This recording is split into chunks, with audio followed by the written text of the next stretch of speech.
Mari kita ngobrol di Berujar, bebas berujar. Ketemu lagi sama saya Mega di Berujar, bebas berujar. Bebas berujar. Berujar. Oke. Boleh dong Pak, kita buka maskernya. Boleh. Oke guys, sore hari ini saya kedatangan tamu yang sangat spesial karena dari kemarin sudah janjian, tapi hari ini baru menyempatkan Ya. hadir. Bapak ini luar biasa bukan menyempatkan, maksudnya fast respon gitu dihubunginnya. Iya. Seorang anggota legislatif Cilegon dihubunginnya sangat fast respon sekali. Iya. Saya sangat luar biasa untuk Oke, Bapak. iya. Kenalan dulu Pak. Oke, nama saya Pak Edison Sitorus. Lengkapnya Haji Edison Sitorus, sarjana teknik. Dulu saya SMP-nya masih di Sumatera, di Medan. SMA-nya sudah SMA Anyer. Semuanya. Kuliah ke Bandung. Setelah kuliah ke Bandung, balik lagi ke Cilegon. Ngelamar kerja sana sini nggak diterima. Terus akhirnya ikut-ikut wira swasta, jadi pengusaha alat berat. Alat beratnya ada crane, excavator, dozer, dan kita sewakan ke seluruh Indonesia. Luar biasa. Itu mungkin sedikit, dan saat ini saya menjadi anggota DPRD Kota Cilegon di Komisi 3 ya, dan ikut juga di Banggar ya. Karena di ada AKD anggota itu ada dua, yaitu ada Bamus, ada Banggar. Mungkin itu sedikit perkenalannya. Oke. Jadi Bapak ini adalah anggota legislatif yang sekaligus pengusaha. Betul. Jadi sebelum menjadi pengusaha itu prosesnya lumayan susah atau enggak sih Pak? Susah. Sangat susah ya Pak. Jadi hidup di Cilegon yang ceritanya adalah kota industri, dari Iya. zaman Bapak sudah sulit mencari kerja. Iya. Ya, dulu saya kebenaran kan ikut perusahaan saudara juga. Selesai jadi insinyur kayak Sidol itu ya. Kayak dulu. Saya hanya ada motor GL 100, naik motor kesana kemari, kasih kartu nama. Cuman ya sedih juga kadang-kadang nggak ada yang pakai alat kita. Iya. Terus ngelamar dulu di perusahaan industri ya, di Nippon Tsukuba ya tepatnya ya. Nah, Saingannya anak ITB. Ya, saya pikir ya sudah berproses. Lama-lama saya jalanin bisnis marketing ya, kebanyakannya marketing alat berat. Saya lihat nggak sulit-sulit amat. Yang penting kita ini harus tanggung jawabnya dalam arti kalau kita sudah janji A, ya harus A lah yang terjadi. Kalau enggak, tetap kita jangan pernah setelah ada kesulitan, jangan matiin HP. jangan matiin HP ya Pak ya. Jangan matiin HP, hadapi. Sesusah apapun permasalahannya, sesulit apapun problemnya, hadapi. Nah, kasih tahu. Karena klien kita juga pasti ngerti kalau memang kita, contoh, pas klien nggak nyampe pada jam 8 pagi. Kenyataannya apa? Rusak di jalan atau di stop polisi.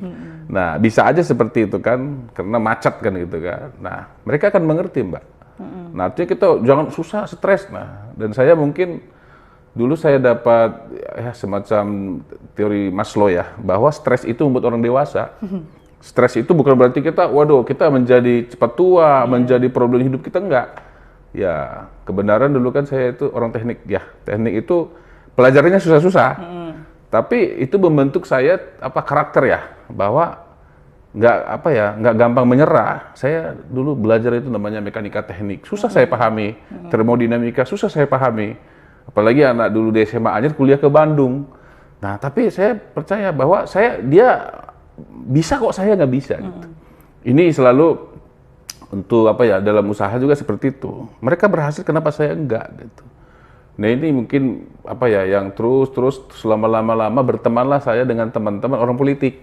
Ya diajak, Bang, ayo ikut partai. Saya bilang, partai itu apa? Saya bilang gitu, bingung saya. Nah, tapi lama-lama aktualisasi dari saya usaha, aktualisasi daripada saya bekerja keras, punya tabungan. Kalau hanya untuk diri saya sendiri, saya sama aja seperti debu yang meninggal mati jadi debu, tidak meninggalkan kebaikan di permukaan bumi. Nah, ini makanya saya pikir cara mengabdinya ke masyarakat lebih banyak udahlah politik melalui dewan. Karena kalau dewan itu, kalau uang yang banyak pun kita nggak bisa kan memberikan ke masyarakat. Tapi kalau political will, contoh ini kita arahkan ini dulu kan gitu kan, eksekutif ini dulu yang harus kita proses. Nah ini makanya saya pikir-pikir, udah saya kayaknya ikut jadi ini aja politik. Nah, Terjun ke politik jadi iya, karena teman-teman sendiri optimis. Udah abang ikut aja katanya. Kebenaran saya kepengurusannya di provinsi Mbak. Oh di provinsi. PAN ya Pak ya? Partai? Iya, Partai PAN di Provinsi Banten. Nah teman-teman saat itu teman SMA saya, Pak Mas Rory menjadi ketua DPW Provinsi Banten. Diajak ngopi-ngopi, terus diajak ngobrol, kadang suka ngobrol ya. Nah tapi dari obrolan itu saya akhirnya sering ketemu dulu Bu Tatu ya. Sama waktu itu Pak Wahidin Halim ngopi, ya ngobrol tentang pencalonan kan gitu. Ternyata kalau saya hanya sebagai orang yang punya uang, apa alasan saya ngobrol dengan gubernur kan gitu kan? Sama Rano Karno saat itu. Tidak ada alasannya kan, saya nggak ada urusan dengan mereka. Tapi ketika kita, begini ya, saya pikir. Akhirnya, yaudah ikut aktif di teman-teman di DPW saat itu. Tapi saya tinggal di Cilegon. Nah, terus setelah itu saya ditempatkan tim verifikasi Ketua DPD-DPD Provinsi Banten. Sama teman saya sendiri, sahabat saya sendiri, ketua DPW-nya. Kan ada ketua DPW provinsi, ada ketua DPD, kota dan kabupaten. Udah bang seleksi katanya. Abang itu kan bisa ngelihat orang yang mana yang benar, yang mana enggak. Nah, awalnya mereka mengajukan, udah kita seleksi di DPW aja. Saya bilang nggak bisa. Saya harus terjun lihat kantornya mereka, bersih apa enggak, aku bilang. Orangnya kapasitas seperti apa. Nah, lama-lama nyalon di 2019. Ya, 2019. Ya udah nyalon, alhamdulillah di Ciwan dan Citangkil saya dapilnya, saya suara terbesar kedua setelah Pak Ketua Dewan, Pak Isro. Itu mungkin ya yang kenapa saya jadi anggota Dewan. Mungkin langsung aja ya saya ceritain yang sedikit. Ya ternyata kalau saya lihat saya jadi Dewan dengan penghasilan Dewan dengan usaha, satu alat berat lah itu Mbak. 1 bulan? Satu bulan, hasil Dewan 1 bulan, satu alat berat saya. Keluar, satu alat Hasilnya? berat. Hasilnya? Berarti Tapi kebanyakan dari pengusaha ya Pak ya? Oh iya jelas, jauh sekali. Tapi saya harus menjalankan ini karena sudah amanah rakyat. Masyarakat. Iya, saya harus membereskan ini dan memang niatannya saya nggak mau ngapa-ngapain, mau ngurusin masyarakat lah. Nah, dengan saya menjadi Dewan, saya akan jadi peduli Mbak. Dengan Mbak, dengan Mas ini. Kenapa? Suatu saat saya minta tolong, bantu saya, kan gitu kan. Kalau dulu nggak begitu peduli, saya hanya peduli sama teman-teman yang saya kenal. Yang memberikan contoh, ya bisnis kan, teman bisnis, teman ini yang nyewa alat, kayak gitu. Sekarang nggak, ibu-ibu yang pedagang-pedagang di ngopi-ngopi saya sengaja. Dan saya sapa ramah. Dan menjadi Dewan itu membuat kita makin ramah terhadap siapapun. Bukan saat ada keperluan. Waktu keperluan bukan ya Pak ya, tapi sebelum dan saat menjabat dan setelahnya. Begitu iya. Pak ya? Itu. Jadi emang alhamdulillah menjadi Dewan itu membedah karakter saya yang tadinya nggak begitu peduli menjadi peduli. Iya. Nah itu mungkin akhirnya saya setelah peduli sama orang-orang itu saya menjadi asik juga nih, gitu. Asik juga, senang juga. Jadi ini jadi lebih. Orang-orang ngapain sih bos katanya, jadi dewan-dewan segala katanya. Tapi teman-teman saya yang kebenaran kan banyak dari kalau yang Tionghoa ya, kalau Cina ya. Ngapain lo ikut-ikut di situ gitu kan? Ya saya pikir itu Mbak ya sejarah-sejarah sehingga ya sekarang saya nikmati keadaan ini, begitu. Nah terus Pak. Sekarang Bapak anggota legislatif Komisi 3. Betul. Komisi 3 itu ngerjain apa, Pak? Oke, Komisi 3 itu dia itu membidangi pendapatan dan aset. Pendapatan dan aset. Iya. PAD kita saat ini hampir 700 miliar per tahun, Mbak. Besar ya, Pak? Besar. Dan itu potensi-potensi bisa 1 triliun harusnya. Nah, pendapatan apa sih pendapatan itu kan gitu kan? Pertama dari pajak-pajak daerah dulu. Jadi ada pendapatan itu sebenarnya kita punya APBD itu 1,8 triliun. Dari penghasilan daerah sendiri bisa menghasilkan sekitar 700 miliar. Berarti dari dana transfer itu 1,1 triliun. Nah, saya ini Komisi 3 itu yang mengawasi Kadis atau OPD namanya ya, kalau kita di OPD-OPD penghasil. penghasil uang gitu tuh. Contoh yang paling besar itu kan BPKAD yang mengut pajak penerangan jalan, pajak transaksi jual beli tanah. Nah, terus itu restribusi. Nah, yang di bawah kita itu contoh perhubungan ada apa biaya KIR. Itu kan distribusi. Itu di bawah Komisi 3. Terus itu rumah sakit juga apa tuh kan dia kalau orang berobat nah, ada kan penghasilan Komisi 3 itu yang ngeceknya. Nah, atau kita di bawah kita lah dinas itu. Yang berikutnya semacam BUMD ya. BUMD itu perusahaan milik daerah. Contoh kalau di Cilegon itu ada PCM. PCM itu alat sandar kapal, takbut. Itu lumayan Mbak itu hasilnya. Setahun itu bisa memberikan dividen ke pemerintah Kota Cilegon itu sekitar 7 miliar setahun. 1 tahun. Ya, itu juga sebenarnya potensi masih digali. Makanya kita jadi dewan ini ternyata benar nggak sih uang operasionalnya kok tinggi banget kan gitu kan. Uang solarnya kok tinggi banget ya. Nah gitu. Terus itu kayak air itu PDAM Cilegon kan itu apa usaha milik daerah juga. Yang berikutnya bank BPRS. Nah, saya selalu mengungkapkan kepada pihak eksekutif. Ada Pak Wali Kota, kemarin Heldi juga gitu. Saya pertanyakan itu di rapat gabungan. Saya bilang, saya ini membawahi Komisi 3. Tolong BUMD itu sudah ekuivalen belum dengan modal yang dimasukkan dengan bunga bank. Karena perusahaan itu berhasil, itu kan kita perusahaan bayar, PT PCM, PT Air ya, PDAM, PT BPRS. Itu PT, artinya PT itu harus bisa menghasilkan uang lebih besar setahun daripada bunga kredit. Contoh bunga bank kredit saat ini mungkin 8% ya, deposito. Nah, kalau kita investasikan 100 miliar, berarti dia setahun berapa bunga banknya? Banyak Pak. Kalau 10% kan 10 M. Berarti kalau 8% berarti 8 miliar. Iya. 8 miliar kan gitu kan. Nah, bisa nggak perusahaan itu memberikan dividen ke kita? Sebesar uangnya sudah masuk. Karena kan dia pakai uang apa? Uang seolah-olah perusahaan itu pakai uang bank, tapi dibantu pemerintah. Pemerintah taruh modal di situ. Dia harus bisa memberikan dividen ke negara sebesar bunga kredit. Kalau nggak usah buka BUMD, saya bilang gitu. Ngapain? Kan saya bilang gitu kan ya. Tapi kenyataannya BUMD kita itu nggak bisa. Masih di bawah kredit bank. Contoh kemarin PCM dari modal 64 M cuma bisa berapa? 2 M sekian. Kecil sekali. Air berapa? Paling sekian 2 M sekian itu datanya. Nah ini memang Komisi 3 yang mengawasi itu berusaha memberikan kepada direktur-direktur BUMD itu tolong tingkatkan lagi penghasilan. Tolong tingkatkan lagi hasilnya. Jangan segini.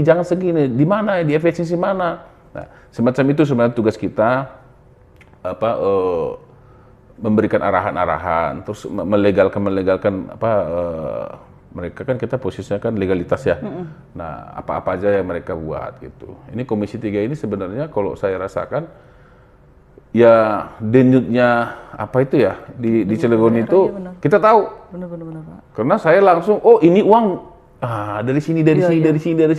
Jadi uang masuk itu dari mana aja saya pelajarin akhirnya. Nah, itu di Komisi 3 itu. Kedua, masalah aset. Nah, berarti kan saya membuat komisi pendapatan dan aset Pemda Cilegon itu apa aja sih, Mbak? Iya, apa aja sih Pak? Apa aja sih Pak? Nah, kita ini. sebagai masyarakat dan warga negara Cilegon, warga Cilegon nggak tahu Cilegon. aset kita itu apa Pak? Aset Cilegon itu pertama itu ya yang memang dia miliki. Iya. Nah, contoh ya kantor-kantor dia itu aset kan. Kantor dinas-dinas itu aset. Ya, yang kedua ya kayak tadi itu perusahaan BUMD itu aset dia. Nah, ketiga ada juga aset-aset ini yang tidak tercatat dengan rapi. Iya. Saya baru 1 periode sudah bolak-balik tanya, minta dong data aset dalam bentuk buku. Tapi mereka ada aset dalam bentuk komputer, ada sandi penggunanya, ini dulu, ruwet sayanya. Jadi mereka bentuk sandi. Nah, makanya sebelumnya saya diam aja karena terlalu kuat di atas saya untuk merubah itu. Saya juga nggak mau mencari musuh. Saya selalu mencari teman dimanapun itu. Tapi ketika itu saya berusaha saya kuat dengan saya, tapi saya nggak mau orang itu memusuhin saya. Mudah-mudahan dengan wali kota yang sekarang, political will, dengan Pak Sanuji sebagai wakil yang karakter berupa kiai, ada kesamaan keinginan gitu. Toh aset itu selama 20 tahun ini kalau saya lihat Mbak, dibuat tidak jelas sehingga hasil aset itu nggak jelas kemana. Mana aja yang menghasil, kemana aja yang punya daerah. Sampai sekarang saya nggak fix tahu seperti Mbak. Saya di Komisi 3. Karena saya minta bukunya, kan sebenarnya ada kan pembukuannya itu. Mulai dari PCI sampai ke Anyer sampai ke Merak. Tanah-tanah aset Pemda itu yang mana aja sih? Gedung-gedung aset Pemda itu yang mana aja sih? Ya kan? Nah, sebenarnya orang bilang itu sebenarnya aset itu juga bisa menghasilkan uang toh. Kalau dipergunakan sebagaimana bagusnya. Contoh Matahari Lama itu aset Pemda Cilegon. Ya. Yang sekarang Jadi merangkak gedung apa itu? Gedung Gedelas. Gedung uka-uka. Itu aset Pemda Cilegon, Mbak. Tapi nggak tahu seperti apa benang kusut di situ tuh. Karena ada kepemilikan yang dulu katanya tanah sih tanah Pemda Cilegon. Tapi bangunannya Iya, bangunannya masih milik developer sehingga harus ada ruslak apa bagaimana. Ini yang sebenarnya di Komisi 3 itu Mbak ya. Ya, saya sendiri senang sekaligus masih banyak yang harus dilakukan. Dan memang kalau kita ini di Komisi 3 ini ada beberapa dewan juga yang nggak pernah pindah dari Komisi 3. Di situ aja. Di situ aja karena sudah nyaman gitu loh. Kalau urusannya salary uang kan gitu kan. Karena kan buat pendapatan. Penghasil uang kan. Nah, kita berkomunikasi dengan penghasil uang. Nah, ini yang saya ini bagus sih gitu loh. Saya jadi mengerti uang masuk dari mana aja, berapa aja. Cuman yang saya bayangkan ini saya ingin merubah bahwa transparansi. Iya. Keinginan saya sebagai Komisi 3 dan sebagai Banggar, semua sistem digitalisasi. Jadi kita seperti yang sudah saya bilang itu ya, belanja apapun itu digital. Jadi beli apa nih sekarang? Contoh di kelurahan, di kelurahan itu banyak kertas. Atau berapa rim? 5 rim, itu digital langsung. Jadi langsung pakai token, beli kertas di kelurahan, Deringo, ini 5 rim, 500.000, tek, langsung masuk ke BPKAD. Real time gitu loh. Akhirnya tidak ada akuitansi bon-bon yang dirubah-rubah kan gitu. Sehingga SPJ-nya. Saya terkadang PNS itu antara benci dan rindu. Kenapa benci? Karena dia akan mengurangi pendapatan dia, pendapat yang tidak jelas itu. Saya bilang, kalian mau nggak punya apa-apa tapi masuk surga? Karena kan tidak bisa berdusta lagi toh. Iya benar. Mau nggak saya bilang, diem. Kamu punya mobil bagus. Kan mereka kan kalau PNS itu kan sebenarnya stylenya sederhana. Padahal mereka punya uang semua loh Mbak. Saya udah cek. Ternyata banyak uangnya gitu loh. Stylenya sederhana. Nah ini yang saya khawatirkan akhirnya pemerintahan kita itu tidak bagus pembangunannya. Iya. Karena ya contoh, kenapa? Kita itu 1 triliun itu Mbak khusus untuk gaji PNS. Namanya itu belanja langsung. Kalau di Banggarnya. Gaji PNS, ngegaji TKK, menggaji THL, pokoknya manpower aja pokoknya. Itu mereka hanya 1 triliun itu. Nah, yang memang saya pikir nggak harus sebanyak itu. Iya benar. Nah, yang penjara tidak langsungnya itu ya belanja operasional mereka lah sebagai PNS, sebagai aparatur negara. Yaitu hampir 800 miliar coba 1 tahun ya, 1 tahun. Itu sedikit dari Komisi 3 kebenarannya kan kita ini ada bersepuluh ya di Komisi 3 yang diketuai oleh Pak Gofar dari PKS. Itu sangat ya bijak orangnya dan terlalu bisa dipercaya. Gitu. Oh iya Pak. Ya. Saya baca berita nih Pak. Saya baca ini. Ini ada Bapak nih. Ya. Bapak mendorong BPKAD dipisahkan.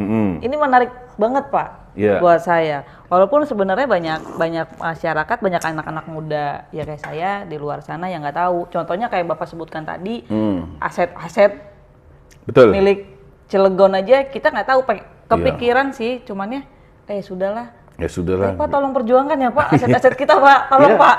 Bapak sebagai wakil rakyat yang harus membidangi terdokumentasi bidang dengan itu. rapi. Nah itu Pak. Harus terdokumentasi. Dan saya menyelamatkan mereka juga supaya tidak berbuat curang. Ya. Karena apapun kecurangan nggak bakal baik ujung-ujungnya lah, nggak barokah.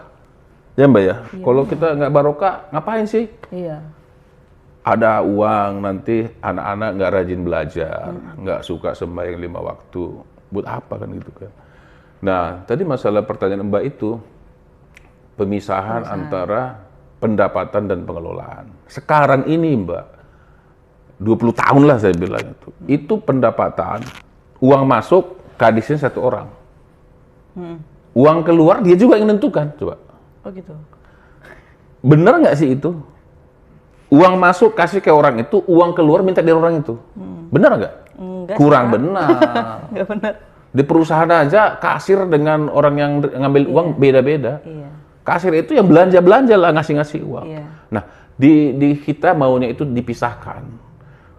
Divisi atau dinas pendapatan itu satu dinas khusus ngurusin pendapatan, mencari apa namanya itu pendapatan sebesar-besarnya, pajak-pajak sebesar-besarnya, memasang token-token di restoran kan kayak gitu ya. Iya.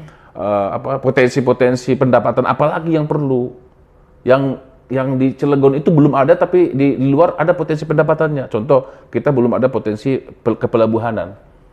Padahal Cilegon pelabuhannya banyak setiap ini, ya kan? Ada. Kita sekarang saya cek itu tidak ada pajak atau penghasilan dari kepelabuhanan di Cilegon. Nah ini yang memang makanya kita ingin dari Komisi 3 ataupun sekarang ini Pansus Keuangan Daerah dipisahkanlah kita bilang antara yang belanja ya udah dinasnya lain, yang belanja yang ngurusnya belanja aja, sehingga apa? Kan kita ketok palu tuh anggaran tahun 2002 kita perlu sebelum 22 itu anggaran kita ketok palu di 2021. Ketika ketok palu Mbak, itu anggaran belum tentu cepat keluar. Gara-gara memang 1 orang gitu tuh. Kan suka-suka orang ini nantinya laporannya. Iya benar. Atau dia nggak suka-suka dia, tapi atasan dia. Lu atur dah. Iya sih. Hah? Bisa aja lah yang gitu mah. Contoh begini Mbak, sederhana. Kalau saya dikasih uang 500.000, saya nanti orang itu minta lagi 500.000, ya kan? Hilang 100.000, ya kan? Saya harus buat laporan dong 500.000, iya kan? Tapi tidak boleh saya bilang hilang, karena uang masuk ke saya semua. Iya. Tapi saya mampu buat laporan itu. Oh iya paham. Ya dong, tapi kalau Mbak pegang masukan, saya pengeluaran, nggak gampang membuat laporan. Laporanmu, kamu masuk terima uang 500.000, ya kan? Saya juga belanjain 500.000. Jelas, kalau emang hilang, saya ngomong hilang. Iya benar. Nah, tapi kalau 1 orang, ya udah gimana saya aja kan? Bisa diatur sendiri. Bisa saya atur. Orang uangnya dari saya, nggak segitu. Ternyata kita udah belanja 500.000, udah buat laporan masuknya 400.000. Akan ujung-ujungnya begitu. Iya. Nah ini yang memang makanya ya yang benar itu ya harus dipisahkan. Makanya kita di contoh-contoh di Kota Semarang itu dipisahkan. Kemarin di Karawang juga dipisahkan. Di Karawang itu 2016 sudah dipisahin, Mbak. Sejak ibu yang terbaru itu kan 2016 kan pemilu kan langsung dipisahin semua. Makanya saya bilang ini orang itu bekerja harus meninggalkan peninggalan yang baik, sistem yang baik. Ya, bukan mau orang siapapun yang melaksanakan kalau udah sistem, nggak bisa apa-apa dia. Nah, iya, nah sekarang makanya saya bilang ada nggak political will dari wali kota memisahkan ini, sehingga ini 2 dinas ini terpisah. Ini yang memang ya keinginan lah ya, sama-sama lah kan Pak Heldi juga kan pinginnya Cilegon modern kan, yang modern itu seperti itu. Cilegon yang berubah kan ke arah yang modern kan begitu kan ya motonya beliau itu. Ya kita dorong gitu tuh. Mudah-mudahan tercapai. Nah, kalau ini tidak terwujud berarti dia hanya omongnya doang. Iya kan? Ternyata ide-ide yang bagus walaupun itu memang secara ya mempersempit geraknya mereka untuk suka-sukanya kan gitu kan. Tapi kan kalau benar kenapa sih gitu loh. Jangan berpikir dia akan memimpin Cilegon 5 tahun lagi, nggak usah begitu. Iya. Iya nggak Mbak? Iya. Apa yang dikerjakan dan ditinggalkan ya Pak? Iya, belum tentu karena nggak bisa seumur hidup. Itu kan punya masyarakat. Siapa aja boleh jadi wali kota, siapa aja bisa jadi kadis. Nah, tapi kalau kita buat sistem udah begini, siapapun nanti generasi berikutnya ngikutin sistem ini karena sistem ini udah benar. Nah, yang kita buat kan seperti itu sebenarnya. Nah, tapi mudah-mudahan kan kita doa dan keinginan itu beriringan sama-sama dengan teman-teman yang lain. Itu Mbak. Cuman Pak, kalau ini kan di masyarakat kita ini tupoksi Komisi 3 ini kan mungkin hanya di internal ya Pak ya, jatuh apa sih rame-ramenya hanya di internal karena di masyarakat sepertinya nggak seramai kayak komisi apa tuh Pak yang di bidang pekerjaan apa sih? Oh, Dimnaker. Nah itu kan rame ya karena mungkin nyangkutnya hajat banyak orang. Betul. Tapi kalau Komisi 3 ini kan lebih ke internal daerah nih Pak. So, betul. Ini yang harus kita selamatin juga loh Pak sebenarnya. Makanya kita berbagi-bagi. Ada komisi yang mengurusin masyarakat langsung bersentuhan, ada yang mengurusin pemerintahan juga, ada yang mengurusin pendapatan dan uang. Nah, kebenaran saya ini ya ditugasin sama partai di komisi itu. Karena yang membuat kita ke situ itu ada juga keinginan sendiri, ada juga partai yang memberikan ke situ. Memang selalu kita banyakannya kayak ekspos hari ini kan saya itu ya buat di koran itu, ya mereka nggak tahu kerjaan kita. Sebenarnya kerjaan kita itu yang lebih apa ya, bersentuhan langsung dengan eksekutif. Iya. Yang menjaga pemerintahan siapa Mbak? Eksekutif kan.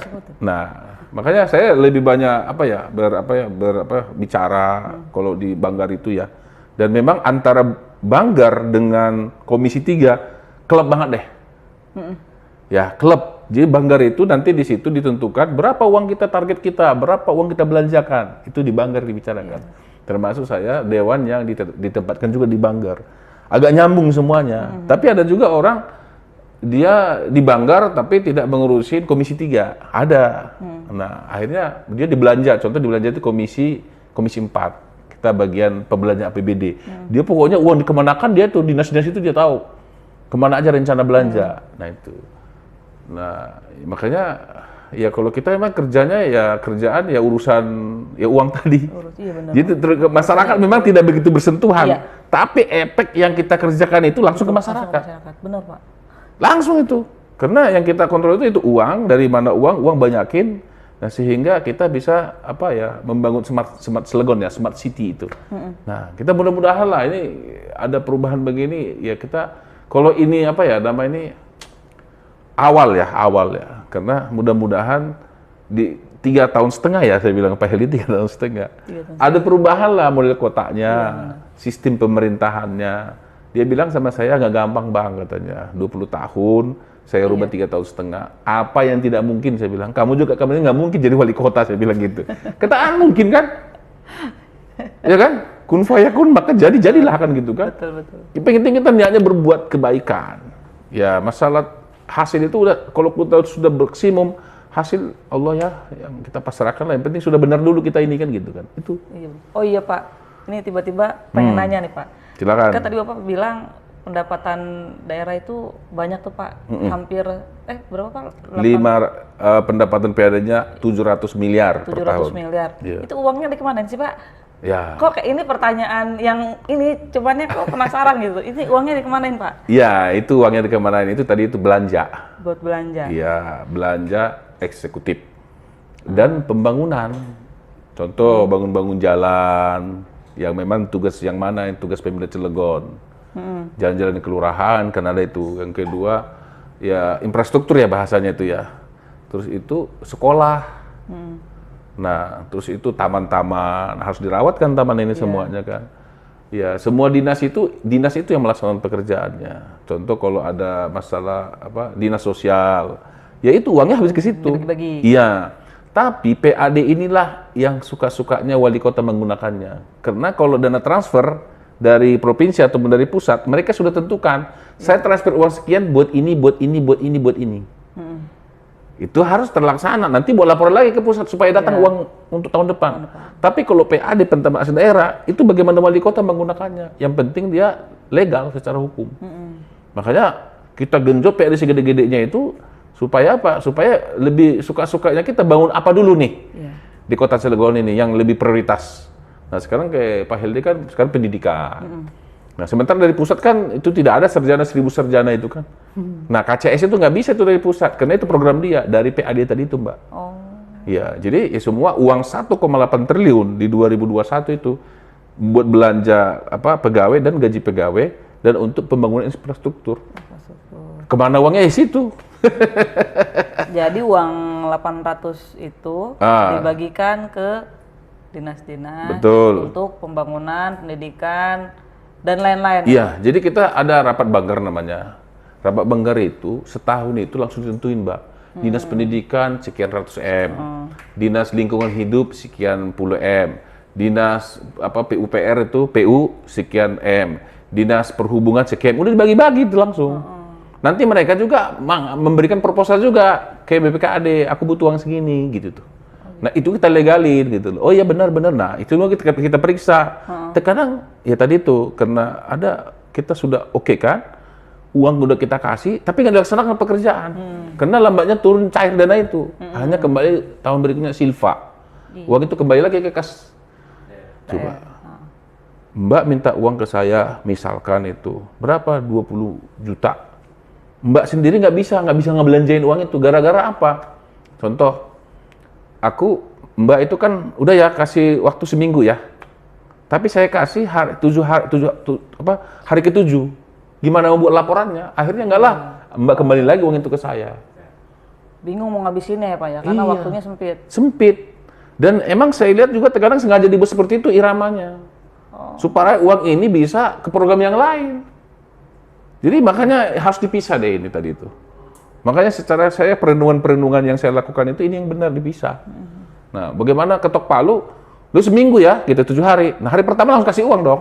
Biar keburu dia mengerjakan dan buat lapor-laporannya. Kalau Mbak dikasih seminggu waktu, terus hari ke-6 kasih uang, kapan belanjanya, kapan buat laporannya? Mbak juga nggak mau berisiko dong. Betul, Pak. Karena itu uang negara. Ketika Mbak buat laporannya asal, itulah yang orang tangkap itu. Permasalahan. Oh, udah saya bangun bangun sekolah ini, padahal sekolahnya belum dibangun. Fiktif. Masuklah jeruji kan. Nah, nyantri lah kan. Pak, kalau di sini itu Pak, penonton yang ada 20 orang ini biasanya suka nanya Pak. Iya, apa itu? Silakan bertanya. Silakan, apa pertanyaannya? Sweet. Saya ada 20 orang ini penontonnya. Ya, boleh. Sebagai lembaga legislatif di pemerintahan, kan Bapak sebagai lembaga kontrol sosialnya nih di legislatif eksekutifnya nih Pak. Betul.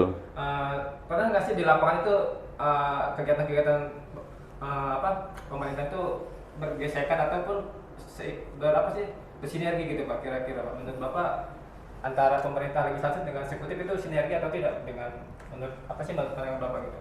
Harus bersinergi. Makanya eksekutif yang melaksanakan, yang mengerjakan, yang menggunakan anggaran, kita yang kontrol dan melegalkan. Nah, kontrol. Iya, bener nggak sih dia pakai uang kita itu? Nah, sebenarnya ya itu ada laporannya kan, ada laporannya. Jadi pernah nggak bergesekan? Pernah. Kalau dia bangun asal-asalan. Iya kan? Contoh, iya kan? Habis ini nih pertanyaannya. Iya, kenapa ini kamu bangunnya segini kan gitu kan? Contoh saya pernah protes. Contoh ada penggunaan THL di sekolah SMP contoh ya. Kita COVID, kok anak-anak butuh sekolah? Anak-anak tidak sekolah tapi nambah tenaga kerja. Saya protes itu. Nggak, saya bilang itu dana 200 juta lagi jangan pakai di situ, saya bilang. Udah nggak usah rekrut dulu, saya bilang itu. Nggak perlu rekrut sekarang, orang lagi COVID. Nggak perlu bersih-bersih sekolah, saya bilang. Dihilangkan itu. Kayak gitu kitanya. Jadi kalau memang nggak perlu, ngapain kita perlukan? Mereka kan ngajuin sebanyak-banyaknya, Mbak. Iya. Tapi belum tentu itu berguna, kan? Iya, benar. Programnya mereka dibanyak-banyakin itu. Tapi kan udah sangat penting, sangat ini kan gitu kan? Mubazir. Iya, mubazir gitu. Terkadang gitu. Terkadang mereka juga ngajuin, Pak Dewan, tolong ini dibantu gitu tuh. Apa? Contoh kayak kemarin rumah sakit butuh alat pemecah batu ginjal, kita belum ada, kan gitu kan, rumah sakit RSUD kita. Nah ini supaya turun anggarannya kan gitu kan, karena kalau tidak semua mendorong tidak terjadi. Mereka ngajuin juga, tapi kalau nggak kita approve juga nggak jadi gitu. Nah di situ supaya karena sekarang ada rumah sakit Hermina ya namanya sini ya. Iya yang baru. Nah itu nanti lengkap fasilitasnya, kita kalau nggak lengkap ditinggal sama masyarakat. Nah itu kita dorong beli alat seperti itu. Nah contoh nanti kayak di Dispridak butuh alat mobil angkat sampah, nambah ada proposalnya. Ya oke, saya bilang kalau itu memang kebutuhan ayo. Kan gitu ya. Tapi kalau dibilang saya butuh mobil Accord untuk jangan gitu kan. Masa dinas pakai mobil Accord kan itu udah apaan saja lah untuk operasional, kecuali pribadi silakan masing-masing. Semacam gitu sebenarnya gesekannya. Pak, nanya lagi Pak. Iya, silakan. Tadi kan Bapak kan ngontrol ya Pak ya. Ini uangnya, gue bagian ngontrol nih gitu. Nah, tapi Pak, itu kan kayak beberapa kali lihat pembangunan penambalan jalanan gitu. Baru bentar udah berudul lagi, bentar. Nah, itu gimana sih Pak? Maksudnya itu entah dinas apa yang melakukan proyek itu memang tidak disesuaikan standarnya segini ya aspal yang dipakai, ketebalannya segini. Itu sudah ditentukan atau gimana sih Pak? Kalau misalnya itu sudah ditentukan, tapi pengerjaannya masih asal-asalan, kenapa si perusahaan ini masih terus dipakai gitu? Ini pertanyaan benar ini. Mbak ini kayaknya ahli proyek juga kok kelihatannya nih. Ngerti proyek gini kelihatannya nih. Benar Mbak, ini makasih nih pertanyaan itu sebenarnya. Disinilah sebenarnya dewan itu harus jangan asal dewan menurut saya sih ya. Jadi khawatirnya itu ajuan dia, di bawah dia, akhirnya dia lost control, tidak peduli. Ya kan? Kenapa? Terkadang kasihan juga, namanya itu THL ya, langsung atau dilelang. Nah, karena terlalu banyak uang meminta, kontraktornya kelebakan. Contoh semen aja lah, harusnya di situ untuk bangun itu 50 sak semen. Jadi 30 sak semen. Akhirnya apa? Diginin aja hancur temboknya. Sama dengan aspal. Harusnya tebalnya itu ya mungkin tebalnya itu 10 mili. Dibuatnya tipis Mbak, makanya gampang kelupas. Ya kan nggak mungkin. Jadi 7 mili. Jadi volumenya dikurangin, tapi lebarnya kelihatan selesai. Tebalnya aspal yang dikurangin. Kenapa? Terlalu banyak orang minta-minta ke kontraktor itu. Kasihan juga kalau menurut saya sih. Ya Allah pikir saya kasihan. Ya, tapi saya kan tidak boleh merusak rezeki orang. Ya, kata Gus Dur itu, begitu aja kok repot dosa masing-masing ini, katanya saya melihat ke atas. Saya juga seperti itu. Yang dapat saya lakukan, insya Allah baik. Tapi kalau memang mereka masih seperti itu, ya silakan masing-masing itu ya. Nah, itu kita juga nggak mau terlalu urusan orang. Kalau itu nggak dibawa divisi saya, sudah silakan. Makanya sekarang juga ada semacam dana-dana poker itu, saya bilang, udah lelang aja saya bilang. Tidak THL, saya bilang. Yang penting dikerjakan sesuai dengan porsi. Bingung mereka itu. Bukan saya nggak butuh uang, ada orang nggak butuh uang. Selama orang itu masih makan nasi, masih butuh uang, toh? Iya dong, Pak. Iya, tapi kan bukan di sini tempatnya kalau saya. Ada tempat lain, ada usaha untuk mencari uang. Di sini tempatnya mengabdi untuk masyarakat, berbuat baiklah. Dengan political will. Jika kalau berbaik itu kan ngasih uang kan itu juga berbaik, tapi kan nggak bisa seperti itu. Karena uang kita nggak banyak, tapi kalau uang pemerintah 1,8 triliun. Nah, kalau ada kebijakan politik will untuk kebaikan, waduh baik banget semuanya. Kalau uang saya mana nyampe segitu, paling 1.800, nggak cukup kan dibagi-bagi. Sebenarnya begitu loh. Tapi kalau pemerintah kan banyak uangnya. Nah ini sebenarnya jadi dewan itu loh Mbak. Jadi yang kita ingin itu political will itu, tolong ini bangun ini dulu, bangun ini dulu, bangun ini dulu, ini dulu rusak. Nah, tolong jangan itu, tebalnya harus tebal aspalnya. Nah ini, bagus nih Bu Mega ini, biar nanti lihat orang.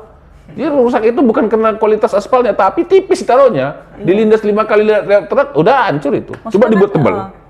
Itu kan PR lagi Pak, baru beberapa bulan udah hancur, pengajuan lagi bikin Betul. repot. Terus nyalakain masyarakat juga sih sebenarnya. Iya, yang kedua juga ada juga kontraktor Mbak, harusnya kan ada tonasi nggak boleh berat-berat. Iya sih. Iya, dibawa berat-berat, tolak aja itu yang udah swasta, hancur jalannya kan. Benar. Gara-gara tuh harusnya 25 ton, 20 ton, dibawanya 40 ton. Iya.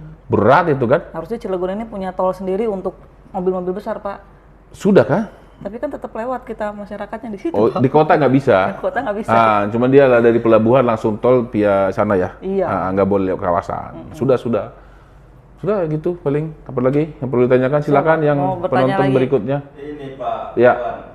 Pak Dewan kan lebih kepada internal ya, internal pemerintahan ya Pak ya. Betul. Nah, soal pendapatan tadi Pak, karena bagaimana Komisi 3 untuk bisa mendorong itu untuk bisa menaikkan pendapatan asli daerah pemerintah ini. Dari banyak kebocoran pajak itu, bagaimana itu ada saran nggak ke pemerintah daerah dari Komisi 3? Oke, makasih. Poinnya bagaimana memperbesar PAD. Betul. Itu kan pertanyaannya. Betul. Makanya saya bilang tadi, satu, sistem digitalisasi. Jadi, contoh di Bandung, kota Bandung, saya pernah ngobrol sama bidang pendapatan. Dia langsung buka laptop. Lihat Pak Edison nih, Hotel Arya Duta. Ya. 15 menit yang lalu, dia ngasih uang berapa ke Pemda Bandung. Kita lihat, nah dia ngasih setiap transaksi kan ada pajak dia. Setiap transaksi, nah itu setiap transaksi orang bayar, karena kan dia bayarnya itu sekitar jam 10 ada yang check out, kan pelunasan di situ. Langsung on time masuk ke BPKAD-nya, bagian pendapatannya. Itu yang pertama diperbaikin sistem. Ya, sistemnya itu. Yang kedua, mencari sumber-sumber yang memang apa ya, yang belum tergali selama ini. Sumber apa contoh? Saya udah bilang, Tangerang itu daerah gersang. Kenapa bisa kota bagus? Emang dikasih dari Republik Indonesia? Kagak. Caranya, sebenarnya tadi yang Bapak bilang itu bukan dari penerangan jalan, ada dari BPHTB tanah. Di situ paling besar, Mbak, sekitar 300 miliar. Jual beli tanah loh, Mbak. Kan kalau kita jual beli tanah, pembeli dikenain 5%, penjual kena 2,5%. Nah, itu yang paling besar masuk ke kita. Gimana caranya supaya gede kita? Meningkatkan NJOP tanah. NJOP kita ini udah gak naik-naik dari dulu. Itu yang saya usulin kemarin juga. Cuman mereka bilang, orang begini aja bayar pajaknya susah katanya. Bayar PBB-nya aja susah katanya. Benar, bayar PBB sebagai orang-orang berapa persen sih? Orang kampung. Tapi ada perusahaan-perusahaan yang jual beli tanah di Cilegon ini sangat tinggi. Sekarang NJOP Cilegon misalkan 600.000. Buat aja 3 juta langsung NJOP-nya. Kenapa? Dia memang bayar pajaknya mahal. PBB-nya kan karena naik bayar pajaknya. Buat siapa? Ya buat kita juga toh. Ketika dia jual beli, tadinya cuma 600.000 per sekian meter kali 5%. Sekarang 3 juta misal semeter kali sekian meter kali 5%. Gedenya, Mbak, ampun-ampun. Nah, caranya yaitu meningkatkan NJOP tanah dulu. Karena kita tadi PADT kan lebih tinggi dari HBTP itu BPHTB itu. Dari situ baru PJU. Penghasil PAD kita. Nah, saya bilang gitu kemarin itu. Itu yang kedua. Yang ketiga yaitu aset-aset yang tidak menghasilkan itu yang mana aja. Dideteksi, dicek, supaya apa? Bagaimana cara itu menghasilkan? Contoh ada tanah sebidang tanah, disewakan aja. BPRS punya tanah depan itu 5.000 meter kan? Dekat Mega Mall, Cilegon Mall ya? CCM. Ada nggak disewakan? Nggak ada. Tanah terbengkalai begitu saja. Jadi kosong melompong yang kemarin sempat dibuat parkir-parkir. Iya, tempat parkir. Nah, harusnya itu langsung disewakan kayak hotel 10 tahun atau 5 tahun, langsung masuk ke kas daerah. Itu PAD kita loh, Mbak. Kayak gitu sebenarnya. Makanya aset-aset daerah saya minta dibukukan, nggak dikasih sampai sekarang. Malah dikasih sandi-sandi yang bukanya itu harus orang IT. Kenapa harus ditutup seperti itu sih, Pak? Itu dia masalahnya, Mbak. Kayak ini cegonnya milik pribadi. Aneh ya? Ya, kalau milik pribadi dia silakan lah, gua mah nggak ada masalah. Ini milik semua orang, milik rakyat Republik Cilegon, bukan Republik Cilegon ya, masyarakat Cilegon, Republik Indonesia. Itu bukan Republik Ceko, Pak. Makanya di sini saya ya, dari dulu saya ngapain sih jadi dewan greget ya, greget saya Pak. Di sinilah yang kan mudah-mudahan kalau Rasul itu bilang ya kalau orang itu tidak mau berubah dengan Rasulullah sudah mengajak kebaikan, datang malaikat mengatakan nggak usah sedih katanya. Yang memberikan hidayah itu Allah, bukan kamu ya Rasul, kan gitu kan ya. Kita sampaikan aja semampu kita. Ya kan gitu Mbak ya. Tapi kita harus sampaikan, harus action, harus doing gitu loh. Jangan tidak sesuatu kan gitu kan. Saya seperti itu. Mungkin banyak juga dari tiga jawaban tadi masih banyak posisi-posisi kayak itu ya. Masih banyak sebenarnya. Contoh, cuman ini sedikit agak melenceng dan tidak masuk karakter. Pajak hiburan. Ya, pajak hiburan itu besar di Kabupaten Tangerang, Kota Tangerang, Tangerang Selatan itu tinggi, Mbak. Potensial sekali. Tapi di Cilegon nggak bisa. Kenapa sih, Pak? Ya karena karakter masyarakat kita belum terima. Karena di sini banyak santri. Tapi tempat hiburannya banyak, Pak. Nah itu dia. Akhirnya tidak melegalkan loh, Mbak. Kalau sudah tidak melegalkan, tidak bisa pungut restribusi. Akhirnya oknum yang kenyang, Mbak. Pak, pajak hiburan itu kan izinnya restoran apa, Pak? Harusnya hiburan ada izinnya. Kalau di Tangerang, Kota Tangerang atau Kabupaten Tangerang, itu yang mengeluarkan izinnya itu ya Pemda. Iya ya. Izin hiburan pijit. Lebih besar Pak? 20%. 20% ya Pak? Kalau izin restoran agak lebih... Paling 10%. Oh, lebih banyak tempat hiburan ya Pak ya? Iya, di Kenapa situ itu jelas. tidak dilegalkan ya Pak? Tapi itu pemerintah nggak boleh pungut gara-gara tidak dilegalkan. Akhirnya begitu, kayak benang kusut. Saya bilang, saya ini ya kasihan juga ya. Jadi akhirnya berantakan lah saya bilang gitu. Nah, sekaligus jangan ada kalau menurut saya. Sekarang ini kan alhamdulillah nggak ada ya. Alhamdulillah nggak ada. Bener, jangan ada, tapi tidak bisa pungut distribusi. Abu-abu. Pusingnya, pusing loh. Bagus nggak ada lah gitu kayak seperti sekarang. Benar. Kalau kemarin-kemarin kan di mana-mana ada, karena memang ya kasihan juga orang-orang apa ya usaha-usaha yang bergerak di bidang hiburan itu. Karena kota kita ini katanya dua, apa itu? Kota jasa dan kota industri. Di mana-mana kalau sudah ada industri ada jasa. Ada jasa, segala macam jasa. Dan segala macam perhotelan, ya kan, hiburan. Semua yang ini dengan hiburan. Iya, Pasti. karena manusia itu ada namanya itu kebutuhan paling dasar, setelah kebutuhan paling dasar ke primer ada sekunder televisi. Iya. Ya, setelah televisi ada mobil, ada tersier, pingin terkenal. Nah, kayak orang-orang ini kan yang sudah ada sisa lebih kan hedonismenya, butuh hiburan toh. Nah, sebenarnya ini peluang yang memang belum terselesaikan sampai saat ini. Belum. Ini PR. Kita mengaku kota jasa, mengaku kota industri, tapi tidak bisa memecahkan masalah ini. Ini sementara di Kabupaten Tangerang bisa, Kota Tangerang bisa, Tangsel bisa, kenapa Cilegon nggak bisa? Padahal masih sebanten. Nah, ini yang sebenarnya yang memang potensi tadi ya, masalah pajak tadi ya, sambungannya ke masalah pajak ini, potensi-potensi pajak yang Bapak tanyakan. Nah, makanya sebenarnya ada potensi itu juga sebenarnya. Berkaitan.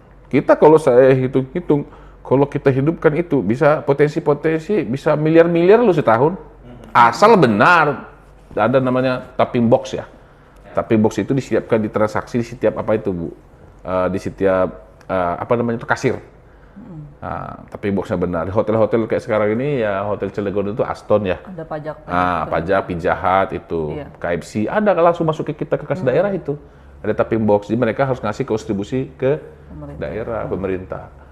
Banyak potensi-potensi yang memang ya Cilegon itu nggak mungkin makin turun, makanya sesuatu hal kalau makin turun aneh. Sementara restoran nambah, iya, mall nambah, nggak mungkin dong. Semua restoran itu kan pajak makan loh itu, dimsum, raca-raca itu. Iya, Bapak tahu banget.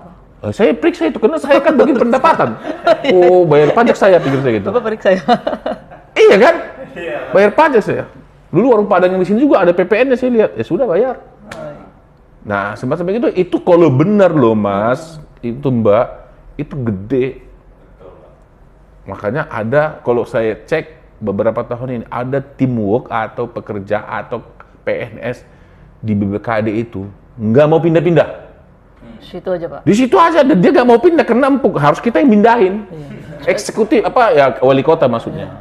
Rocker dong, gitu. Rolling ya Pak. Saya lihat perusahaan-perusahaan Jepang, kalau dia di pengadaan, nanti pindah itu ke gudang. Gudang pindah ke bagian maintenance, pindah bagian akunting. Muter loh, Mbak.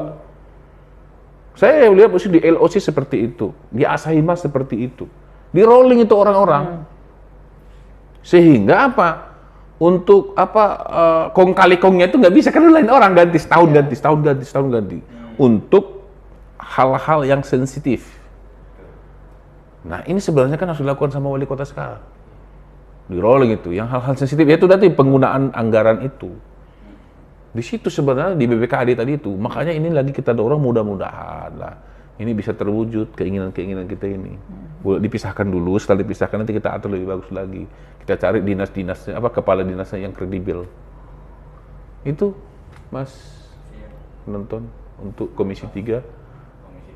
Tapi dengan ngobrol sama Bapak begini, ngopi lagi Pak. Kita jadi ikutan greget Pak. Makanya jadi dewan, Mbak. Amin. Jadi ketularan greget Pak, apalagi terkait dengan aset-aset yang Cilegon punya, tapi ya kita belum jelas. Pak, nggak tahu yang mana aset-asetnya. Yang mana aja asetnya. Iya, harusnya dibuat tempelin ya, ini aset Pemda Cilegon. Iya. Harusnya seperti itu kalau mau. Itu diekspos di media. Ya kan gitu kan, jelas penggunaannya semuanya jelas. Kita sebagai masyarakat juga bangga, Pak, punya Cilegon. Oh iya, dan memang ke depan ini Anda harus bangga. Akan kita bangun lebih baik lagi Cilegon. Mantap. Itu niatan kita kan nggak ngapa-ngapain jadi dewan. Kalau saya sih seperti itu, yaitu memperbaiki keadaan yang tadinya tidak bagus menjadi lebih bagus. Makanya saya greget. Jadi wajar kalau misalnya Bapak sebagai anggota legislatif di Komisi 3 sangat vokal untuk memperjuangkan itu, Pak. Iya.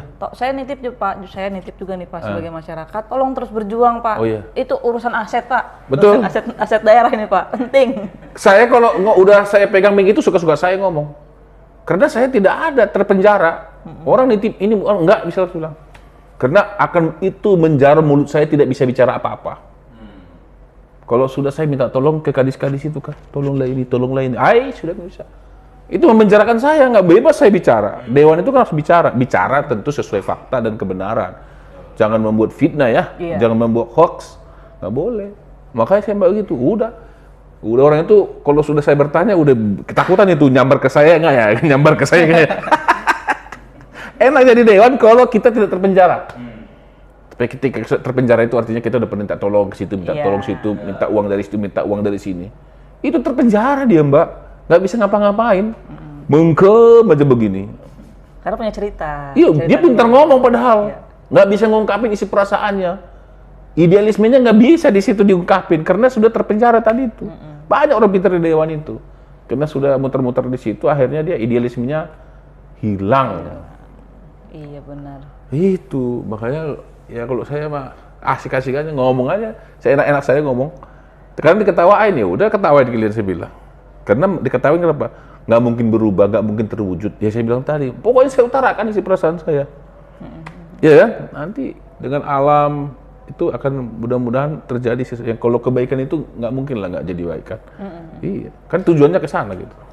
Jadi Bapak masih terus harus berjuang untuk melaksanakan tugas sebagai anggota legislatif terutama di Komisi 3. Betul. Terus gali potensi-potensi pajak yang bisa meningkatkan penghasil pemasukan daerah. Buat daerah. Ada mau yang disampaikan lagi nggak Pak kira-kira Pak? Oh ada. Jadi closing statement ya? Closing statement. Ya. Jadi saya pikir ya kalau orang Cilegon berilmu tapi nggak diaktualisasikan dalam bentuk langsung ke masyarakat memberikan kontribusinya, yaitu yang dibilang ahli kitab itu. Ya. Nah, terus berduit tapi nggak mau jadi dewan. Harusnya yang berduit jadi dewan. Kenapa? Supaya nggak minta lagi ketika jadi dewan. Sudah punya ya Pak ya? Ini Mbak ya. Itu yang maksudnya. Jadi tolonglah yang berduit itu udah jadi dewan aja kita yuk supaya lebih baik lagi. Gitu loh Mbak. Dan memang aktualisasi kamu kerja nabung apa segala macam itu aktualisasi ke masyarakat, political will. Gitu. Jadi itulah seluruh statement saya sehingga orang-orang yang punya ya jadi dewan aja lah. Ini ajakan saya sehingga nanti ya masyarakat kita itu benar-benar merasakan adanya kita. Iya. Benar, Pak. Ya enggak? Iya, karena ya udah kita ya tadi itu jalan yang harusnya 10 mili aspal nggak mau tahu saya. Ya kan? Ya harus begitu. Itu mungkin statement dari saya sehingga banyak orang-orang punya di Cilegon tapi nggak peduli, nggak mau jadi dewan, Mbak. Dia pinginnya santai, menikmati hari tua, mudah-mudahan nanti mati masuk surga. Ya kan? Bagaimana masuk surga? Kalau tidak ada aktualisasi ke masyarakat, hablum minan nasnya itu nggak ada. Hablum minan Allah terus. Ya kan? Tapi kan harus kalau mau saya sih hablum minan nas dulu baru habinallah. Ya kan? Iya benar. Yang itu yang benar. Jadi ya berbuatnya di sini. Kalau lu berbuat ngumpulin uang itu buat keluarga kamu itu bukan berbuat. Iya. Itu kewajiban kamu. Iya nggak? Betul. Oke, makasih. Saya rasa Mbak ada lagi? Oke, Pak. Saya mengucapkan terima kasih banyak. Iya. Sudah dikasih kesempatan untuk mengenal Bapak Edison Sitorus Haji, ya, Bapak Haji. Alhamdulillah. Edison Sitorus. Luar biasa Pak. Saya tadinya tidak mengira Bapak itu orangnya sehumble ini gitu loh. Saya udah was-was aja dari kemarin. Ternyata Bapak orangnya humble. Banggalah masyarakat yang ada di Dapil Citanggir Ciwandan dan Dapil 2 ya Pak Dapil ya? 2 betul. Harusnya bangga masyarakat yang ada di Dapil 2 punya anggota legislatif punya wakil rakyatnya seperti Bapak Haji Edison Amin. Sitorus. Mudah-mudahan amanah. Bapak manfaat buat masyarakat, terus manfaat buat masyarakat. Amin. Semoga lebih bermanfaatnya buat masyarakat luas, Pak. Karena kemarin ini sekarang sudah di dapil, besok ya Wah, ini kompor ini. lebih luas lah. Jangan di dapil lagi gitu. Maksudnya lebih luas lah. Berangkatnya lebih luas. Semoga kita bisa silaturahmi panjang, Pak. Amin, amin. Bapak sehat, terus Sehat, berjuang alhamdulillah. untuk masyarakat, terus Amin. menyuarakan hak-hak yang masyarakat harus diperjuangkan. Iya, amin. Terima kasih Pak sudah datang Oke, ke terima kasih. Berujar, studio Ya. Berujar yang seperti ini. Studio berujar ya. Studio Berujar. Berujar terus. Berujar, bebas berujar, Pak. Iya, bebas berujar. Bebas berujar. Makasih. Jangan kapok Pak main ke sini. Sekian obrolan saya dengan Bapak Haji Edison Sitorus di Studio Berujar. Jangan lupa tontonin terus kegiatan-kegiatan yang akan di-share di channel Berujar, Berujar. bebas berujar.